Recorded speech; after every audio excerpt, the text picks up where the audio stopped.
ओम सभी को नमस्ते। मंत्रोच्चारण। ओम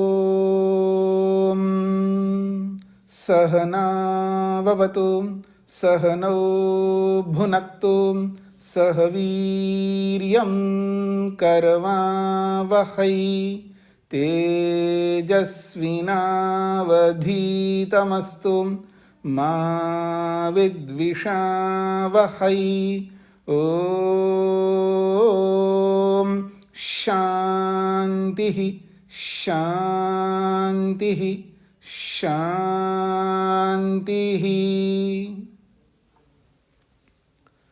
शतपथ ब्राह्मण की कक्षा संख्या 55 है। प्रथम कांड के 5वें अध्याय का तीसरा ब्राह्मण चल रहा है। 15वें खंड तक हमने विचार किया। पीछे 5 प्रयाजों को लेकर के चर्चा हो रही है। पांचों प्रयाजों को बताने के बाद में एक प्रक्रिया बताई है कि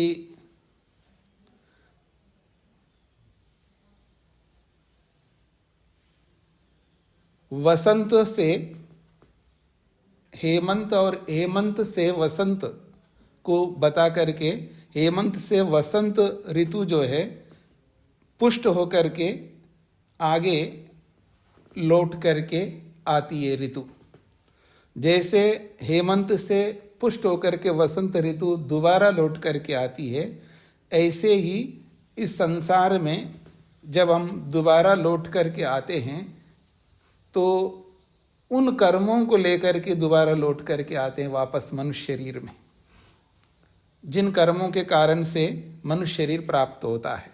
ये बात पीछे बताई गई थी। आगे 16वां खंड है।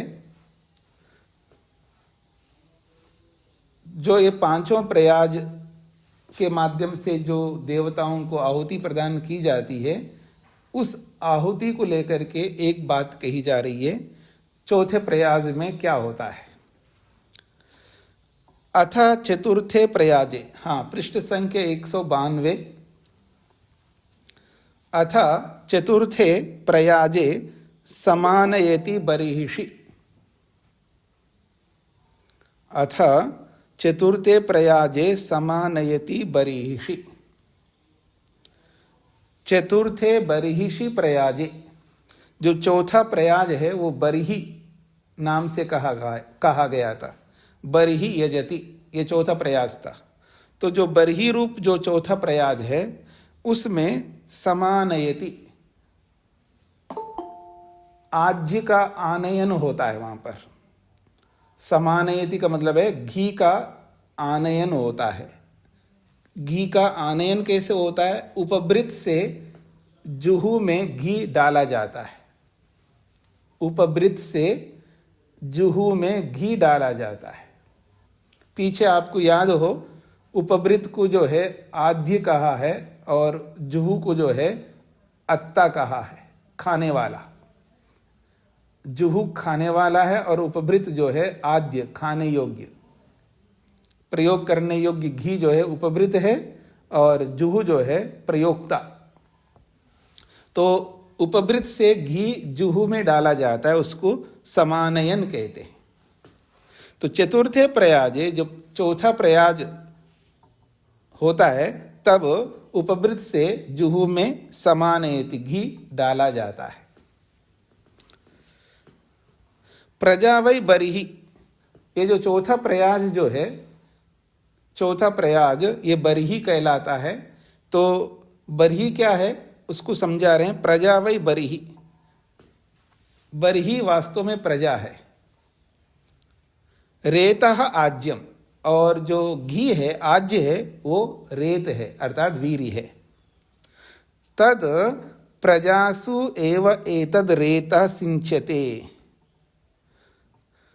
तत्, उस रेत को, उस वीर्य को प्रजासु, प्रजा उत्पन्न करने के लिए एतद रेतः सिंच्यते, इस वीर्य का सिंचन किया जाता है प्रजा के लिए। तेन रेतसा सिक्तेन इमा प्रजा पुनः अभ्यावर्तम प्रजायन्ते। तेन, इस कारण से, तेन सिक्तेन रेतसा, उस सींचे गए वीर से, इमा प्रजा, ये जो प्रजा है, हम सब प्रजा, पुनः अभ्यावर्तम प्रजायन्ते, पुनः लौटने के लिए उत्पन्न होते हैं। अभ्यावर्तम लौटने के लिए, पुनः अभ्यावर्तम अच्छे कर्मों को लेकर लौटकर प्रजायन्ते उत्पन्न होते हैं, यह होती हैं प्रजा। तस्मात् चतुर्थे प्रयाजे समानयति बर्हिषि, तस्मात् इसलिए चौथे बर्हि नामक प्रयाज में समानयति आज्य को लाया जाता है, उपवृत से जुहू में। ये 16वां खंड पूरा हो गया। अब कहते हैं संग्रामो वा एष सन्निधीयते, वही निश्चित रूप से एषः संग्राम सन्निधीयते, अब एक संग्राम को, एक युद्ध को प्रस्तुत किया जाता है। यह प्रयाजै यजते, जो यजमान प्रयाजों से यजन करता है, यह प्रयाजै यजते, जो यजमान, यूं कहिए जो देव प्रयाजों से यजन करते हैं। यतरम वै संयत्तयो मित्रम आगच्छति, संयत्तयो दो योद्धाओं में, क्योंकि दोनों के बीच में तो संग्राम होता है ना, युद्ध होता है, एक देवगण एक असुरगण, तो संयत्तयो दोनों के बीच में, यतरम एक को, यानी दोनों के बीच में एक जो है, मित्रम आगच्छति मित्र को प्राप्त होता है। दोनों में से जो कोई व्यक्ति मित्र बना लेता है, स जयति, वो जीत लेता है।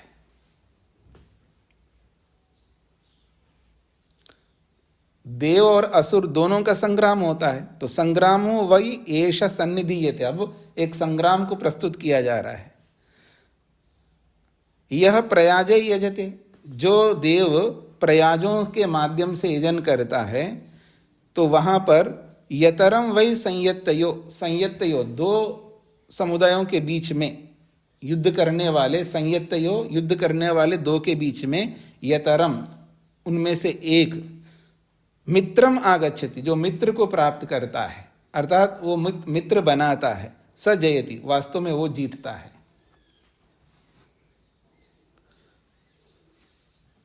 आपको स्पष्ट हो रहा है जो मित्र बनाने से कैसे जीतेगा? मित्र बनाने से इसलिए जीतता है, जो मित्र बनाता है उसके मन में प्रसन्नता होती है, जिसके मन में प्रसन्नता होती है वो एकाग्र होता है, और जो एकाग्र होता है वो लक्ष्य को पूरा करता है। और जो मित्र नहीं बनाता है उसके अंदर द्वेष होता है, और द्वेष के कारण से अप्रसन्नता होती है, गुस्सा रहता है, उद्वेग रहता है, उस गुस्से में उद्वेग में एकाग्रता नहीं होती है, और एकाग्रता ना होने से चूक जाता है और हार जाता है।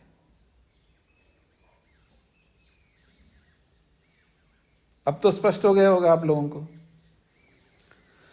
तो कहते हैं यतरम वै संयत्तयो, संयत्तयो दो समुदायों के बीच में, यतरम एक व्यक्ति या एक समुदाय, मित्रम आगच्छति जो मित्र को प्राप्त होता है, जो मित्र बनाता है, स जयति वो जीत लेता है, वही समुदाय जीत पाता है या वही व्यक्ति जीत पाता है। तदेतद उपभृतो अधिजुहुम मित्रम आगच्छति, अब बताया जा रहा है तदेतद वह जो है उपभृतः, वो जो उपभृत नामक जो चम्मच है उसमें से जुहुम मित्रम अधिगच्छति, जुहू में वो घी जो है वो मित्र के रूप में आगच्छति प्राप्त होता है, क्योंकि उपभृत से ही जुहू में घी डाला जाता है ना, तो उसी बात को समझा रहे हैं। उपभृतः पंचमी विभक्ति है, उपभृतः, उपभृत से जुहुम मित्रम अधिगच्छति, उपभृत से ही जुहू में मित्र को प्राप्त किया जाता है, अर्थात उपभृत से मित्र रूपी घी को जुहू में डाला जाता है। तेन प्रजयति, इसी कारण से वो देव जो है राक्षसों से जीत लेता है। तस्मात् चतुर्थे प्रयाजे समानयति बर्हिषि, इसलिए जो चौथे बर्हि नामक प्रयाज में समानयति घी को लाया जाता है उपभृत से जुहू में, ये इसका तात्पर्य है। स्पष्ट हो गया जी। आगे बढ़ता हूं मैं। अगला खंड 18वां। यजमान एव जुहुम अनु। ये जो यजमान होता है वो जुहू के समान होता है। यजमान एव जुहुम अनु, यजमान जुहू के समान होता है या यजमान जुहू के पीछे रहता है। यो अस्मै आरातियति स उपभृतम अनु, और जो इस यजमान से शत्रुता रखता है वो उपभृत के समान होता है। यजमानाय एव एतद्विषंतम भ्रातृव्यम बलिम हारयति। यजमानाय एव, यजमान के लिए ही, एतद्विषंतम भ्रातृव्यम, ये द्वेष करने वाले जो शत्रु है उस शत्रु को दूर करने के लिए ही बलिम हारयति, बलि रूपी घी को हारयति, लाया जाता है। अत्ता एव जुहुम अनु, ये जो अत्ता है खाने वाला है वो जुहुम अनु, जुहू के समान होता है। आद्य उपभृतम अनु, और जो आद्य खाने योग्य है वो उपभृतम अनु, उपभृत के समान होता है। अत्र एव एतद आद्यम बलिम हारयति, अत्र एव, इसी जुहू में ही, एतद आद्यम, इस आद्य रूपी उपभृत से, बलिम आज्य को, हारयति डाला जाता है, लाया जाता है। तस्मा चतुर्थे प्रयाजे समानयति, इसलिए चौथे प्रयाज में घी को लाया जाता है।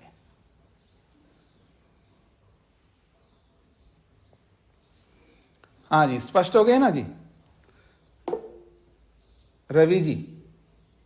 नमस्ते स्वामी जी। जी, ये 12वां से बरही का ही चल रहा ना स्वामी जी, 12 खंड से। हाँ जी, हाँ जी। छोटा वाला वहां से पूरे बरही का विषय में पढ़ा जा रहा। नहीं, बरही का 13वां खंड में समाप्त कर दिया था। नहीं, वो बरही जो है वो 12वें खंड में पूरा हो गया था। फिर 13वें खंड में 5वां प्रयास चला था। फिर उसके बाद दूसरी बात चली है वसंत से हेमंत तक, और हेमंत से वसंत शक्ति को प्राप्त करके दोबारा लौट करके आता है। जैसे हेमंत से शक्ति प्राप्त करके वसंत दोबारा लौट करके आती है, वैसे ही हम लोग उत्तम कर्मों को लेकर के दोबारा लौट के आते हैं मनुष्य शरीर में। ये 15वें तक बता दिया। उसके बाद फिर उस चौथा प्रयास जो है बरही वाला, उसको प्रारंभ किया आज के पाठ में। स्पष्ट हो गया ना जी। धन्यवाद। हाँ जी, वर्मा जी। नमस्ते स्वामी जी। जी स्वामी जी, 18 में क्या कहने का ये मतलब कि इसमें पहले यजमान जुहू को लेकर के डालता, फिर तो ये थोड़ा सा स्पष्ट नहीं हो पाया हमको। ने स्पष्ट और अस्पष्ट दोनों में अंतर होता है। स्पष्ट को अस्पष्ट बोलते हो आप। तो ऐसा है कि पीछे को भी ध्यान रखना होता है। जो पीछे पढ़ करके हम आगे बढ़ रहे हैं तो उसको भी समय निकाल के दोहराते हैं वर्मा जी आप? हाँ जी, थोड़ा थोड़ा दोहराते हैं। थोड़ा थोड़ा क्या, पूरा पूरा दोहराइए ना। थोड़ा थोड़ा दोहराने से क्या होगा। तो पीछे भी ऐसी बात कई बार आई है ना जी। तो उसी के समान यहाँ पर बताया गया है कि ये जो जुहू है, यजमान जो है वो जुहू के समान होता है। क्यों जुहू के समान होता है? क्योंकि जुहू जो है खाने वाला है, उसमें जो भी घी डालते जाते हो समाप्त हो जाता है। समाप्त कहाँ होता है? जो खाएंगे तो ही समाप्त होगा ना। और उपभृत जो है वो आदि के समान होता है, खाने योग्य के समान होता है। इसलिए उपभृत में हमेशा रहता है खाद्य पदार्थ, उसी में से जब उसमें रहता है, इसीलिए तो उसमें से लिया जा रहा है जुहू के लिए। ये बताया गया 18वें में। दुष्यंतम भारतव्यम बलि, ये क्या मतलब हुआ इसका? इसका मतलब ये हुआ है कि आपके जेब में पैसा है, ऐसे नहीं समझ में आएगा। अब ऐसा समझ में आएगा। आपके जेब में पैसे हैं, 2000 तो अब चलते नहीं, 500 के नोट आपके जेब में, वाइट कुर्ता है, और आपने कुछ लोग होते हैं दिखाते हैं, ऐसे जेब यहाँ रखते हैं और दिखाते हैं, और आपके सामने वाले को दिखाई दिया आपके जेब में पैसे, और वो आपके सामने मांगने के लिए खड़ा है,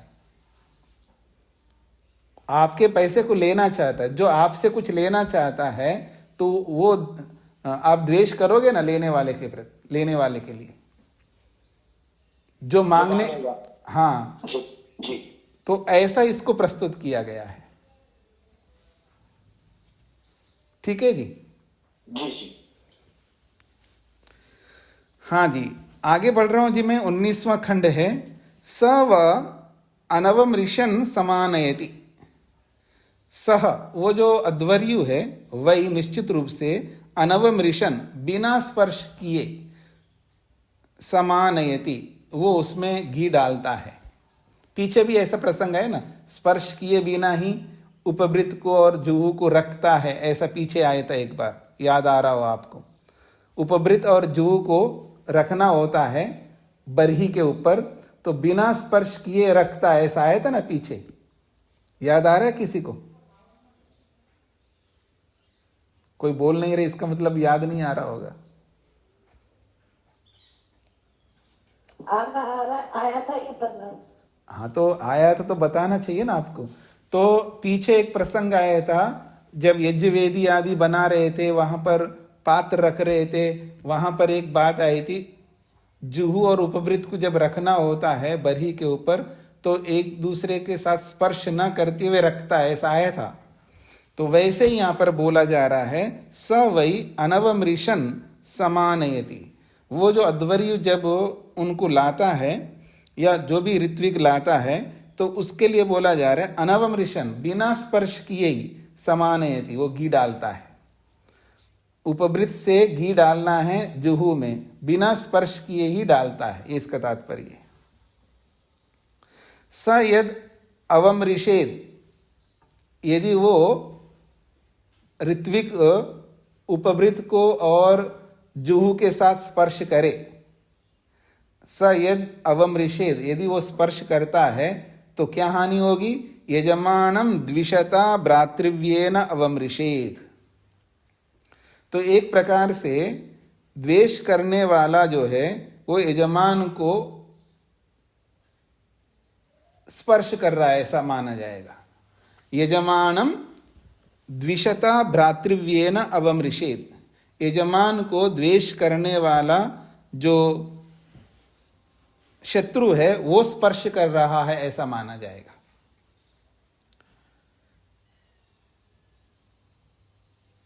फिर कह रहे हैं अत्तारम आद्येन अवमृषेद। इसको दूसरे शब्दों में भी कह सकते हैं, अत्तारम, खाने वाले को, खाने योग्य जो द्रव्य है वो स्पर्श कर रहा है, ऐसा माना जाएगा। तस्माद अनवमृशन समानयति, इसलिए वह बिना स्पर्श किए ही घी को जुहू में डालता है।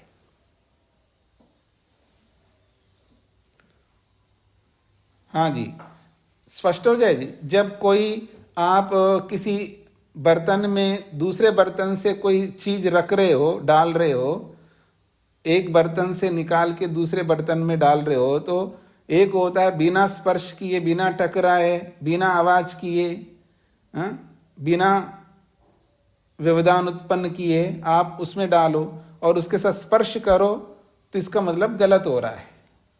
गलत नहीं करना है हमको। जहां स्पर्श ना करते हुए काम करना है तो वहां स्पर्श ना करते हुए काम करना है, ये इसका तात्पर्य है। अगर वो स्पर्श करता है तो पात्र को स्पर्श नहीं कर रहा है, एक प्रकार से द्वेष करने वाला यजमान को स्पर्श कर रहा है, ऐसा माना जाएगा। ये बात कहना चाहते हैं यहां पर। इसलिए कह रहे हैं अथ उत्तराम जुहुम अद्युहति, अथ उत्तराम जुहुम अद्युहति, इसलिए उत्तराम, ऊपर की ओर जुहू को रखता है, जुहू को ऊपर की ओर रखता है। अद्युहति का मतलब है स्थापित करता है। यजमानम एव एतद्विशति भ्रातृव्ये अद्युहति। यजमानम एव एतद्विशति भ्रातृव्ये अद्युहति। कहते हैं यजमान को ही ये द्वेष करने वाले जो शत्रु है उससे ऊपर यजमान को अद्युहति रखता है, यजमान को ऊपर रखता है, ये इसका तात्पर्य। अथवा यूं भी कहिएगा अत्तारम आद्य अद्युहति, खाने वाले को खाने योग्य के ऊपर रखता है। तस्मात् उत्तराम जुहुम अद्युहति, इसलिए जुहू को ऊपर की ओर रखता है, इसका तात्पर्य है।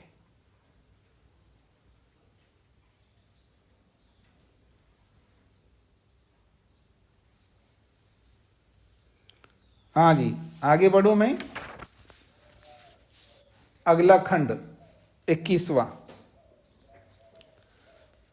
देवाः व ऊचुः, देवाः व ऊचुः, देवाः वै ऊचुः। निश्चित रूप से देवलोग जो है आपस में चर्चा करने लगे, आपस में बोलने लगे। क्या? हंता विजितम एव अनु सर्वम यज्ञम संस्थापयामा। हंता, ये हंता जो शब्द है ये खुशी के प्रसंग में, हर्ष के प्रसंग में ये शब्द का प्रयोग होता है, हंता। कभी कभी दुख के प्रसंग में भी होता है। तो हंता जो है खुशी के प्रसंग में, हर्ष के प्रसंग में प्रयोग हो रहा है। हंता बड़ी खुशी की बात है। क्या? विजितम, विजितम एव अनु सर्वम यज्ञम संस्थापयाम। जीत गए हैं हम, अर्थात यज्ञ को पूर्ण किया हमने। एक प्रकार से यज्ञ को पूर्ण किया का अर्थ है शत्रुओं से जीत लिया है, देवों ने जीत लिया है। सर्वम यज्ञम अनुसंस्थापयाम, संपूर्ण यज्ञ को हमने पूरा किया है, यह पूरा कर रहे हैं। एक प्रकार से शत्रुओं को जीतने जैसा है ये। अब शत्रुओं को जीत लिया है, एक प्रकार से शत्रुओं को जीत लिया है ऐसा माना जाएगा। यदि नो असुर रक्षसानी आसजेयु, यदि किसी कारण से भूल चुक से नह हम पर असुर राक्षसानी आसजेयु, हमें राक्षस लोग घेर ले किसी कारण से, तो संस्थिता एव नो यज्ञस्यादिति, यज्ञ पूरा हो जाना चाहिए। यज्ञ पूरा हो जाने के बाद शत्रु आकर के कुछ भी नहीं कर सकते। इसलिए शत्रुओं के आने से पहले यज्ञ को पूर्ण कर लेना चाहिए, ये इसका तात्पर्य है।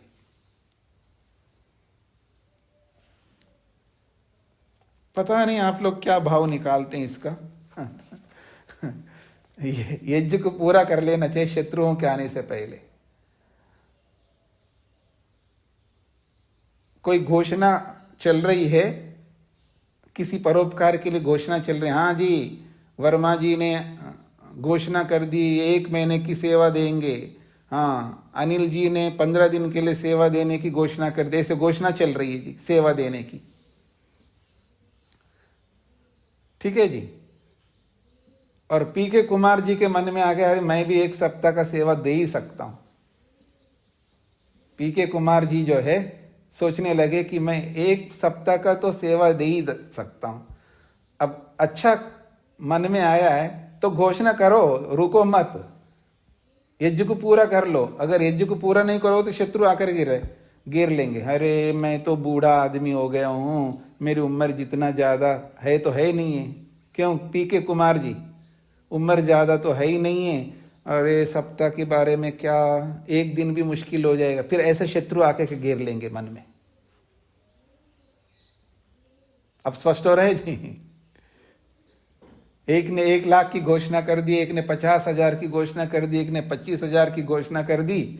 उमा जी के मन में आ गया मैं भी 10,000 तो दे ही सकती हूं। और यज्ञ पूरा करो, अगर मन में आ गए तो यज्ञ को पूरा कर लेना चाहिए व्यक्ति को। नहीं करोगे तो शत्रु आके घेर लेंगे। अरे क्या 10 तो ज्यादा लग रहे हैं, चलो 5 ही देती हूं। फिर अगले दिन 5 भी ज्यादा लग रहे हैं, चलो 2,00,000 दे देती हूं।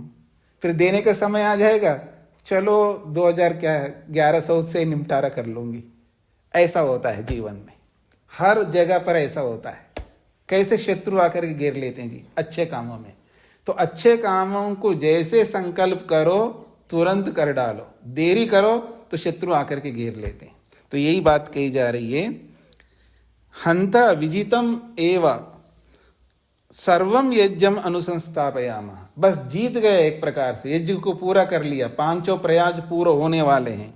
यदि किसी कारण से न असुर राक्षसानि आसजेयु, यदि हम पर राक्षस लोग आसजेयु आक्रमण करे, हमें घेर ले, तो संस्थिता एव नो यज्ञ स्यात्, तब तक हमारा जो यज्ञ जो है पूरा किया हुआ माना जाना चाहिए।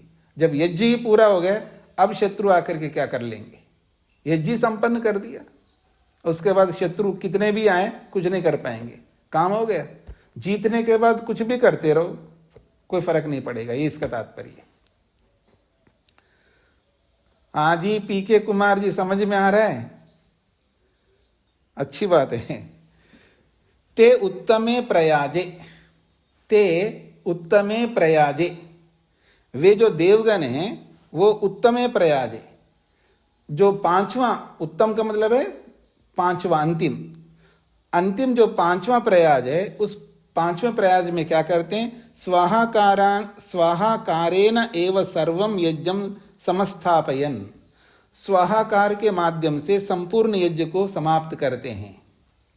स्वाहाकारेण एव सर्वम यज्ञम समस्थापयन, स्वाहाकार के माध्यम से संपूर्ण यज्ञ को समस्थापयन, पूर्ण करते हैं। कैसे करते हैं उसकी प्रक्रिया कह रहे हैं। स्वाहा अग्निम, अग्नि के लिए स्वाहा करते हुए, तद आग्नेयम आज्य भागम समस्थापयन, स्वाहा अग्निम, अग्नि देवता के लिए, तद आग्नेयम, आग्नेयम अग्नि देवता के लिए, स्वाहा अग्निम ऐसा बोल करके आज्य भागम, जो घी का जो अंश है उस अग्नि के लिए जो है उसको समस्थापयन, उसको आहुत कर देते हैं, उसको पूरा कर देते हैं। हाँ जी, मैं ये आहुति अग्नि के लिए दूंगा तो दे दो, बस दूं या ना दूं ऐसा मत चिंता में पड़ना है, पर देना है तो दे दो। उसी बात को बता रहे हैं, स्वाहा अग्निम इति, जैसे स्वाहा अग्निम, अग्नि के लिए जब स्वाहा आएगा तो तद आग्नेयम आज्य भागम, वो अग्नि देवता संबंधी घी का भाग है, अंश है उसका, संस्थापयन, उसको पूरा कर दो, उसको दे डालो। फिर स्वाहा सोममिति, और जब सोम के लिए जब स्वाहा आएगा, तत् सौम्यम आज्य भागम, वो सोम देवता का घी का अंश है, उसको भी समस्थापयन, उसको भी दे देना चाहिए। फिर दोबारा कहा जा रहा है स्वाहा अग्निमिति, जब दोबारा स्वाहा अग्निम, अग्नि के लिए स्वाहा आएगा तो कहते हैं तद यह एष उभयत्र, तद वह यह ऐसा, जो यह उभयत्र दोनों के लिए, उभयत्र का मतलब दोनों के लिए, दर्शेष्टि और पूर्णमासेष्टि दोनों के लिए, आग्नेय पुरोडाशो भवति, वो अग्नि देवता संबंधी पुरोडाश के लिए होता है वो, अच्युतः और नाश न होने वाला है वो, आग्नेय जो पुरोडाश है वो नष्ट नहीं होने वाला है, क्योंकि अग्नि को सदा बनाए रखना होता है यजमान को, अग्नि को बुझने नहीं देना होता है। तो अच्युता, न डिगने वाली अग्नि होनी चाहिए, इसलिए आग्नेय पुरोडाशो भवति, वो अग्नि देवता के लिए वो पुरोडाश जैसा होता है। तम संस्थापयन, उसको पूर्ण कर देना चाहिए, अर्थात वो आहुति भी पूरा दे देना चाहिए, इसका तात्पर्य है। हाँ जी, ठीक हो गए जी, स्पष्ट हो गए आप सबको। आगे बढ़ रहा हूं मैं। अथ यथा देवतम, 5 देवता हैं और 5 प्रयाज है, अर्थात यूं कहूं 5 प्रयाज है तो 5 देवता है। तो अथ यथा देवतम, जैसा जैसा देव का क्रम आता है, क्रम के अनुसार, देवता के अनुसार, स्वाहा देवा आज्यपा इति, देवों के लिए स्वाहा कहते हुए आज्यपा, घी सुपुर्द कर देना चाहिए, क्योंकि वो देव कैसे होते हैं, आज्यपा, वो घी को पीने वाले होते हैं, घी का भक्षण करने वाले होते हैं, घी का पान करने वाले होते हैं। आज्यपा का अर्थ होता है घी का पान करने वाले। कौन? देवा, देव, जिन देवताओं के लिए हम स्वाहा कर रहे हैं। इति, इस प्रकार से तत्प्रयाज अनुयाजान समस्थापयन, इस प्रकार के प्रयाज और अनुयाजों का समापन करता है, अर्थात उसको पूरा कर देता है, आहुत कर देता है। तो प्रयाज शब्द तो आपने अभी काफी समय से सुनते हुए आ रहे हैं। अनुयाज जो है वो प्रयाज का ही अंग होता है। अनुयाज, प्रयाज का जो अंग होता है उसको अनुयाज कहते हैं।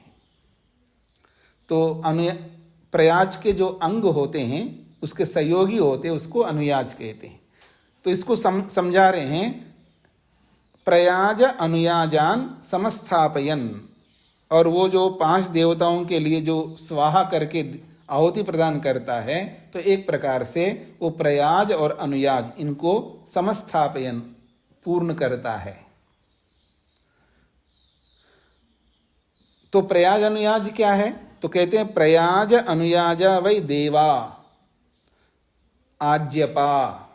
ये जो प्रयाज अनुयाज जो है ये आज्य का पान करने वाले देवा देव है। प्रयाज अनुयाजा आज्यपा वै देवा। प्रयाज अनुयाज जो है ये आज्य को, घी को पीने वाले देव होते हैं।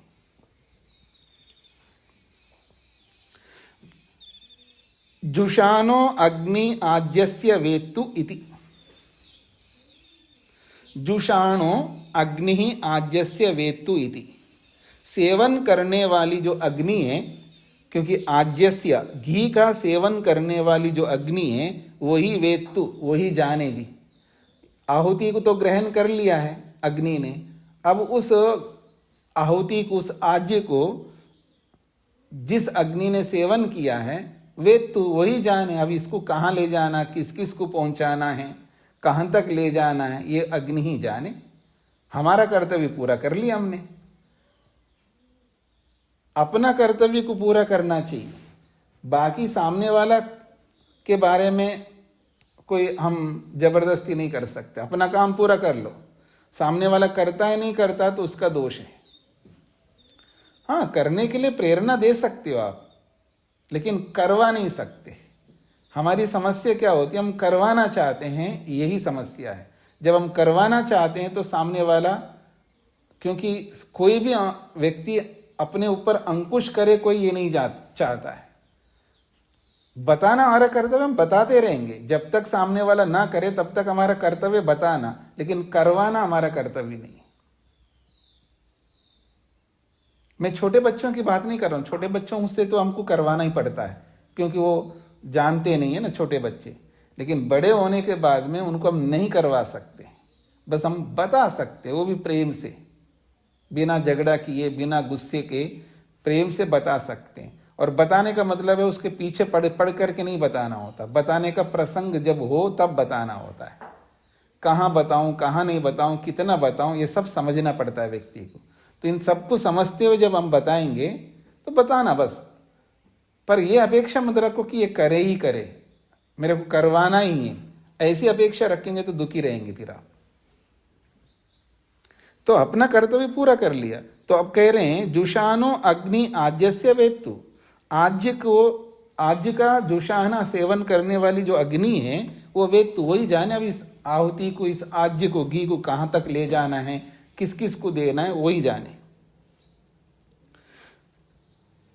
तद अग्निम स्विष्टकृतम, तद अग्निम स्विष्टकृतम समस्थापयन, उस अग्नि रूपी स्विष्टकृत को समाप्त कर देता है, अर्थात समापन करता है आहुति दे करके।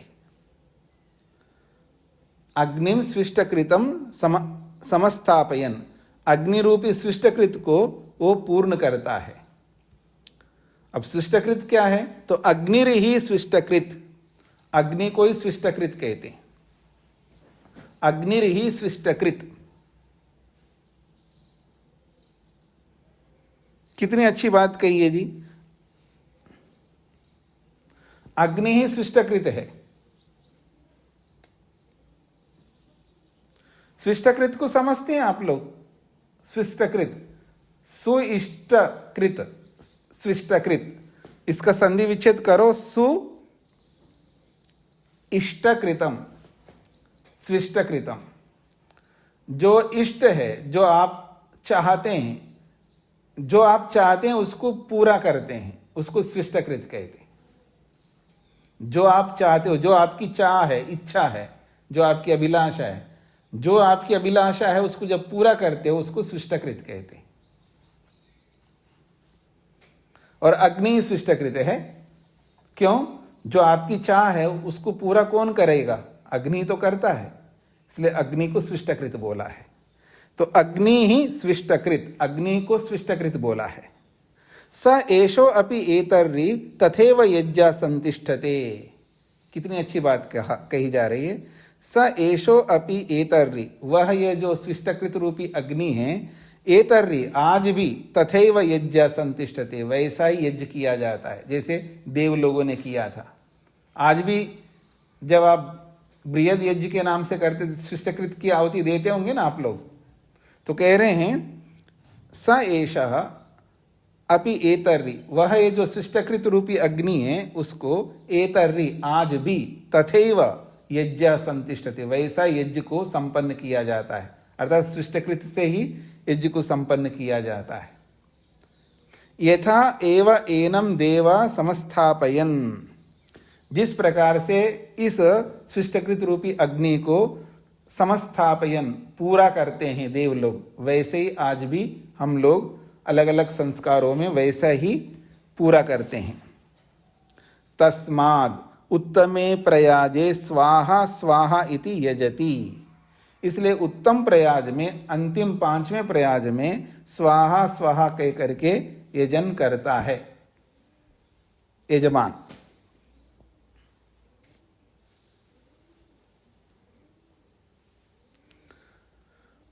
आगे है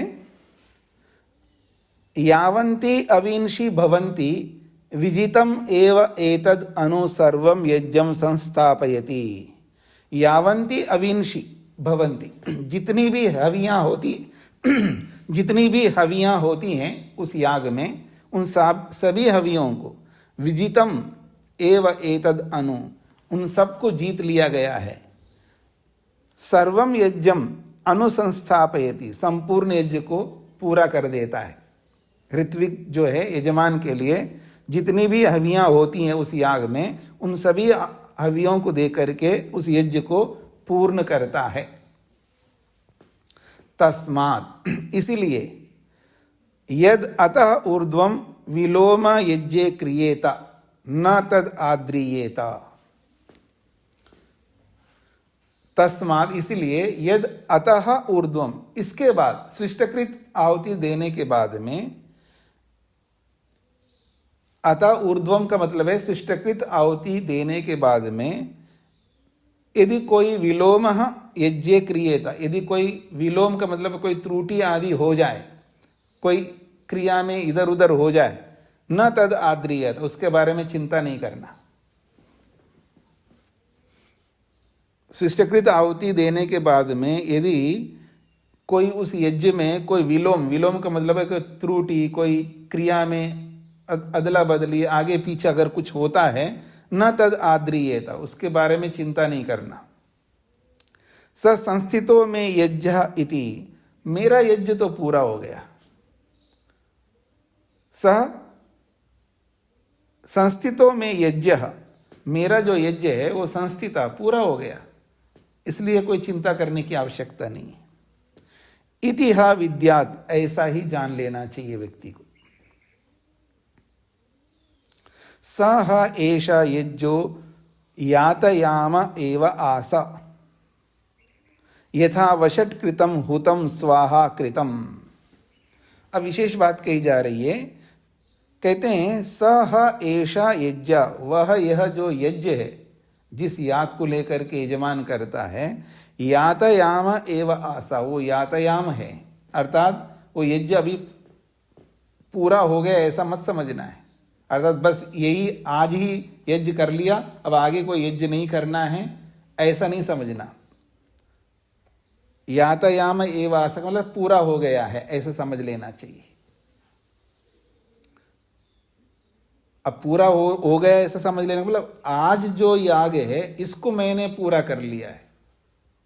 यातायाम, याता का मतलब है पूरा हो गया, यामा का मतलब समय, समय यज्ञ का समय पूरा हो गया है, अर्थात यज्ञ पूरा हो गया है, ऐसा समझ लेना चाहिए आज के लिए।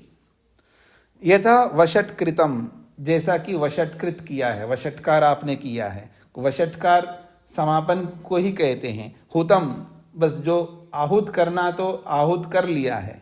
स्वाहा कृतम, आपने स्वाहाकार किया, अंतिम स्वाहा बोला है, इसका मतलब है यज्ञ यातयामः, वो समय पूरा हो गया, यज्ञ का काम पूरा हो गया, ऐसा मानना चाहिए, इसका तात्पर्य है। आगे कहेंगे कि वो यज्ञ पूरा नहीं हुआ है। यहां तो प्रयाज नामक याग तो पूरा हो गया है, पर ये आगे जीवन में करते रहना चाहिए, इसका ये बात आगे कहेंगे।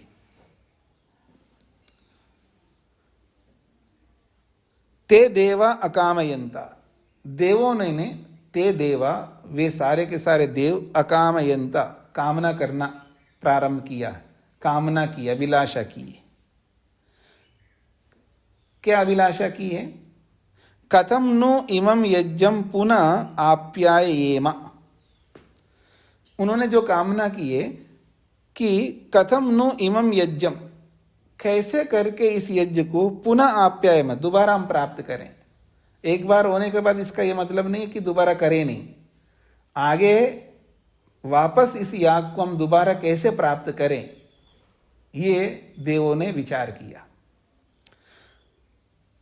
ते देवा अकामयंता, उन देवों ने कामना किए, याचना किए कि कथम नु इमं यज्ञं पुनः आप्यायेम, कैसे करके इस यज्ञ को दोबारा हम प्राप्त करें।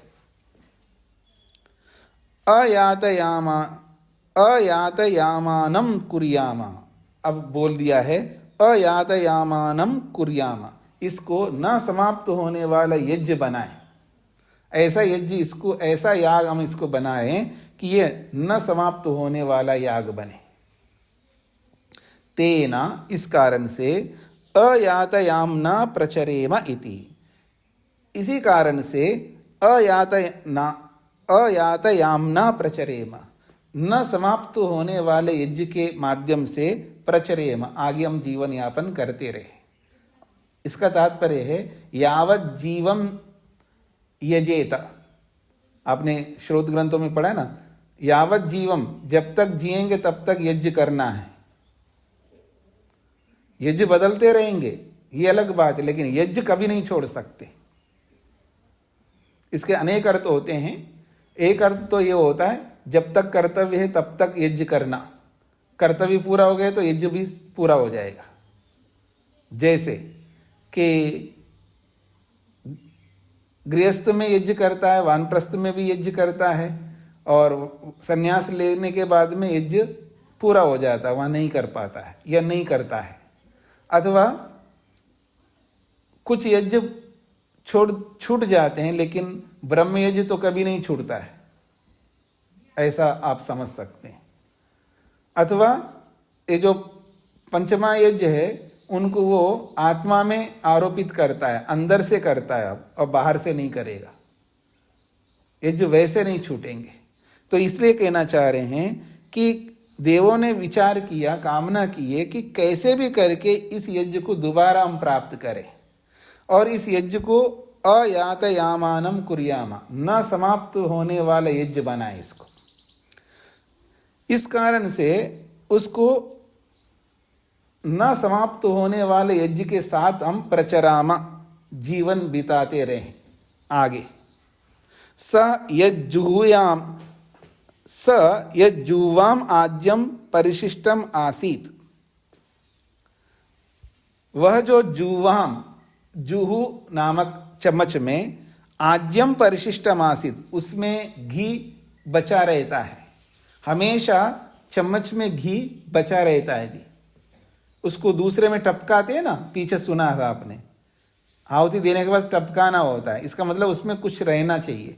तो कह रहे हैं स यत जुहुवाम आज्यम परिशिष्टमासीत, वह जो जुहू में घी बचा हुआ है, ये न यज्ञम संस्थापयम, ये न जिसके माध्यम से जो बचा हुआ जो यज्ञ है उसमें और थोड़ा सा मिला करके यज्ञम समस्थापयन, आगे के यज्ञ को पूरा किया जाता है। रोज के यज्ञ को पूरा किया जा सकता है और दर्शेष्टि जब जब अमावास्या जब जब पूर्णिमा है तब तब उन यज्ञों को पूरा कर सके। तेन एव यथा पूर्वम अविंशी अभ्यघारयन पुनः एव एनानि तद आप्यायन। कहते हैं तेन एव, इसी कारण से, यथा पूर्वम, जैसे पहले हम इन प्रयाजों को करते हुए आए हैं उसी प्रकार से अविंशी हवियों को अभ्यागारयन, उनका आघार करते हुए, आगे के यागों में उनका उन हवियों का आघार करते, उनका धार करते हुए डालते हुए, पुनः एव एनानि, दोबारा इन्हीं यागों को, तद आप्यायन, उनको प्राप्त करता हुआ, अयातयामनि कुर्वन, उनको न समाप्त होने वाले याग बनाते हुए, अयातयामा ही आज्यम, और न समाप्त होने वाला भी ये आज्य है। घी भी समाप्त नहीं होता है, जुहू में हमेशा बना रहता है, तो जुहू में भी घी हमेशा बना रहता है। और इन हवियों को लेकर के आघार बनाते, उनको धार बनाते हुए डालते हुए आगे आगे इनको हम प्राप्त करते रहें और ये याग अयातयामानि, न समाप्त होने वाले बने। ये इसका तात्पर्य है। तस्माद् उत्तमं प्रयाजम इष्ट्वा यथा पूर्वम अविंशी अभिघारयति। तस्मात्, इसीलिए कहा जा रहा है उत्तमम प्रयाजम इष्ट्वा, अंतिम प्रयाज को करके, पांचवा जो अंतिम प्रयाज है उसको करके, यथा पूर्वम अविंशी अभिघारयति, पूर्व की भांति वो हवियों को अभिघारयति, अभिघार करता है, अर्थात धार बना करके डालता है। पुनः एव एनानि तद आप्यायति, दोबारा उन्हीं हवियों को दोबारा वो आप्यायति, ग्रहण करता है आगे के लिए। अयातयामानि करोति, और उनको न समाप्त होने वाला बनाता है। अयातयामा ही आज्यम, क्योंकि घी न समाप्त होने वाला है, ऐसे ही उन यज्ञों को भी न समाप्त होने वाले बनाता है। तस्माद् यस्य कस्य च अविंशी अवद्यति पुनः एव तद अभिघारयति। यस्य कस्य च अविशो अवद्यति, जिस किसी भी हवि को वो अवद्यति, ग्रहण करता है, डालता है, पुनः एव तद अभिघारयति, उसको उसी में नहीं रखता, फिर आगे उनका अभिघार करता है, अर्थात आगे उनको धार बना करके वापस देवताओं को डालता है। स्विष्टकृत एव तत् पुनः आप्यायति, एक प्रकार से वो स्विष्टकृत को ही दोबारा ग्रहण करता है। अयातयामः करोति, उस स्विष्टकृत को ही अयातयामा बनाता है, अर्थात न समाप्त होने वाली अग्नि बनाता है। अथ यदा स्विष्टकृते अवद्यति, इसलिए जब स्विष्टकृत के लिए घी डालता है, स्विष्टकृते का मतलब है स्विष्टकृत के लिए, स्विष्टकृत नामक अग्नि के लिए जब वो घी अवद्यति डालता है, न ततः पुनः अभिघारयति, फिर लास्ट स्विष्टकृत के हो जाने के बाद में पुनः न अभिघारयति, फिर उसके बाद अभिघार करता नहीं है। स्विष्टकृत होने से पहले अभिघार करता रहता है। नो पुनः न अभिघारयति, न उ ही ततः कांचन अविशो अग्नो आहुतिम होष्यन भवति। न हु ही तथा उस स्विष्टकृत आहुति होने के बाद में कांचन अविशा, और कुछ भी हवि, अग्नो आहुतिम होश्यन भवति, फिर अग्नि में आहुति के रूप में डाल नहीं पाता है। सृष्टकृति ही अंतिम आहुति है, उसके बाद अभिघार नहीं करना चाहिए, इसका तात्पर्य है। हाँ जी, किसी को कुछ समझ में नहीं आए तो पूछ सकते हो। वेद प्रिया जी। स्वामी जी, इस वाले खंड में थोड़ा मिक्स हुआ सा ऐसा लग रहा है कि सृष्टकृत को एक बार तो बताया इच्छा पूर्ण करने वाली अग्नि जी, और एक बार बताया कि सृष्टकृत ही अंतिम आहुति है, तो थोड़ा सा मिक्स हुआ लग रहा है इसमें, कैसे समझे? ऐसा है कि जहाँ अग्नि को सृष्टकृत माना है वो दूसरे अर्थ में है, और यहाँ सृष्टकृत आहुति को माना है। लास्ट में जो सृष्टकृत आहुति है उसको लेकर के बोला है। सृष्टकृत शब्द, जैसे एक शब्द के अनेक अर्थ होते हैं ना, एक अर्थ तो अग्नि बताए, जैसे आपको बता दूं कि बरही है, बरही है, यजमान को भी बरही कहा है, प्रजा को भी बरही कहा है, ऐसे कितने पीछे आप बरही को लेकर कितने नाम आए, तो वो प्रसंग के अनुसार उसका अर्थ बदल जाएगा। तो हमने जो 23वां खंड पढ़ा है, 23वें खंड में अग्नि को सृष्टकृत बोला है, बिल्कुल आपकी बात सही है। अब यहाँ अंत में 25वें खंड में जो सृष्टकृत बोला है वो अग्नि को लेकर के नहीं बोला जा रहा है, सृष्टकृत आहुति को लेकर के बोला जा रहा है। तो सृष्टकृत आहुति जब पूरा हो जाता है उसके बाद फिर आघार नहीं कर सकते, ये कहना चाह रहे। स्वामी जी, इसी खंड में ही बताया ना कि सृष्टकृत को अयातयाम बनाता है। हाँ, इसमें बताया है, मैं आपको दोबारा बोल देता हूं।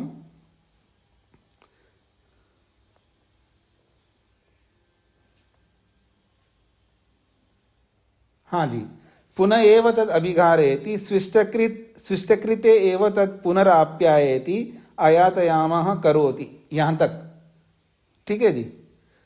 तो सृष्टकृते एव तद पुनः आप्यायति, उस सृष्टकृत को ही दोबारा प्राप्त करता है, उसको अयातयामा बनाता है।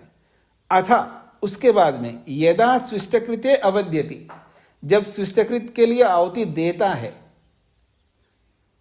यदा सृष्टकृते अवद्यति, जब सृष्टकृत के लिए जब आहुति देता है, न तथा पुनः अभिघारयति, फिर सृष्टकृत आहुति देने के बाद फिर अभिघार नहीं करता है, ये इसका तात्पर्य है।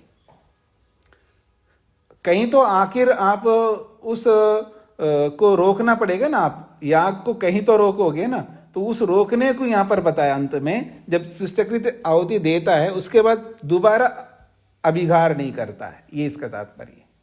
ठीक है, इसमें एक पंक्ति में तो अग्नि को बताया, दूसरी पंक्ति में सृष्टकृत अंतिम आहुति को बताया। जी जी जी जी, ठीक है जी। और किसी कुछ पूछना है जी?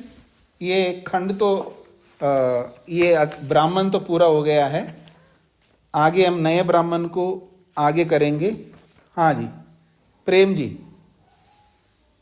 स्वामी नमस्ते जी। जी, मुझे जो ये हम यज्ञ करते हैं तो उसमें भी सुष्कृति आहुति आती है, तो उसके बाद 8 और अष्टादि आहुति मंत्र देते रहते हैं, पता नहीं क्यों। वो आघार नहीं करते हो ना, आघार की बात हो रही है यहाँ पर।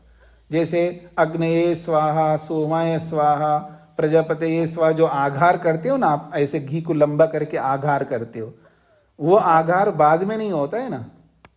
अच्छा, वो आघार की बात हो रही है। आहुति तो कितने भी हो सकते हैं, आघार नहीं होता, ये कहना चाह रहे हैं यहाँ पर।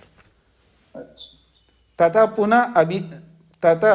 पुनः न अभिघारयति, सृष्टकृते अवद्यति, सृष्टकृत के अंदर हवि निकालता है, या अभी यूं कहना चाहिए, एक प्रकार से सृष्टकृत के लिए आहुति अलग करता है यूं कहिएगा, या सृष्टकृत आहुति देने के बाद में फिर अभिघार नहीं करता, ऐसा आप समझ सकते हैं। ठीक है सर। हाँ जी, और कोई? हाँ जी, रश्मि जी। हाँ स्वामी जी नमस्ते जी, ये 25वें खंड की अंतिम पंक्ति में हविषो अग्रावाहुति है कि अग्नावाहुति है? नहीं, वो तो संधि विच्छेद कर लीजिए ना आप। अविशः अग्नौ आहुतिम होश्यन भवति, ऐसा है। नहीं, ना नहीं है, रा है इसमें, ना नहीं है। अच्छा अच्छा अच्छा, ठीक है, मैं देख लेता हूँ। हाँ ठीक है, उसको ठीक कर लिए, अग्ना कर दीजिएगा उसको। अग्ना अग्ना अग्ना अग्नावाहुति, अग्नावाहुति ऐसा कर दीजिए। वो गलत लिखा है, मूल में गलत लिखा है, उसको ठीक अग्नौ कर लीजिएगा उसको। ठीक, धन्यवाद स्वामी।